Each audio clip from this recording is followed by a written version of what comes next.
Okay, let's be real. Who doesn't love chocolate? But what if I told you that the chocolate we all know and crave has this raw, super powerful ancestor that's being called a true superfood? That's what we're digging into today. Cacao. The pure, unprocessed, original source of it all. All right, first things first, let's get one thing straight. We're talking about cacao, not cocoa. They sound similar, but they're worlds apart. Cacao is the raw, unroasted bean. It's got all the good stuff still packed inside. Cocoa, that's what you get after it's been processed with high heat, which kind of zaps away a lot of those powerful health benefits. And hey, don't just take my word for it. Dr. Mandel puts it perfectly.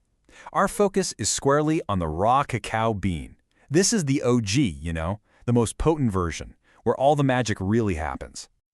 So, how do you even use this stuff? Well, you've got options. There's the powder, which is awesome for throwing into smoothies or drinks. You've got cacao nibs. They give this amazing crunchy texture to things like yogurt or oatmeal. And then there's ceremonial grade, which is super minimally processed and often used in mindful rituals. Pretty cool, right? Okay, so what is the big deal? Why is everyone calling this a superfood? Let's dive into the benefits, because honestly, they are pretty incredible. I love this quote from Dr. Eric Berg. He calls it exercise in a cup. Now that's a bold claim, right? But here's why. Cacao helps your body produce something called nitric oxide. And what that does is it helps open up your blood vessels, gets the blood flowing better, kind of like what happens when you go for a brisk walk. Wild. And get this. When we talk about antioxidants, the things that protect our cells from damage, cacao is an absolute monster. I mean, it blows other famous superfoods like acai and blueberries right out of the water. Its ORAC score, which is just a way of measuring antioxidant power, is totally off the charts. So yeah, this stuff is a total workhorse. It improves blood flow, which is great for your heart and your brain. It can sharpen your focus, and it can actually make you feel happier by nudging those feel-good brain chemicals like serotonin. Oh, and on top of all that, it's loaded with minerals like magnesium to help you chill out and iron for energy. It's a lot. At this point, you're probably thinking, okay, this sounds way too good to be true. And you know what? You're right to be a little skeptical. A food that's delicious and does all this for you? It really begs the question, is there a catch? Is there a dark side to this so-called superfood? And the answer is, yeah, there can be. Look, with anything this potent, you've got to know the whole story. There are some real potential risks here that you absolutely need to be aware of before you start making it a daily habit. All right, let's just rip the Band-Aid off. The biggest, most serious concern is the potential for heavy metal contamination. And it's not really the plant's fault. It's about what the cacao bean can soak up from its environment while it's growing and being processed. So check this out. One investigation found that a ton of chocolate products, we're talking a significant number, had more lead and cadmium than what's considered safe in California. And here's where it gets really interesting.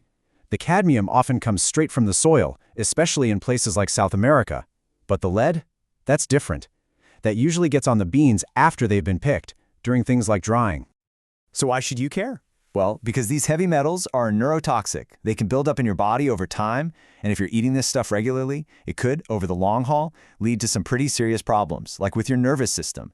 This is exactly why knowing where your cacao comes from is so important. And it's not just about contaminants from the outside. The cacao itself can have some side effects, especially if you go overboard.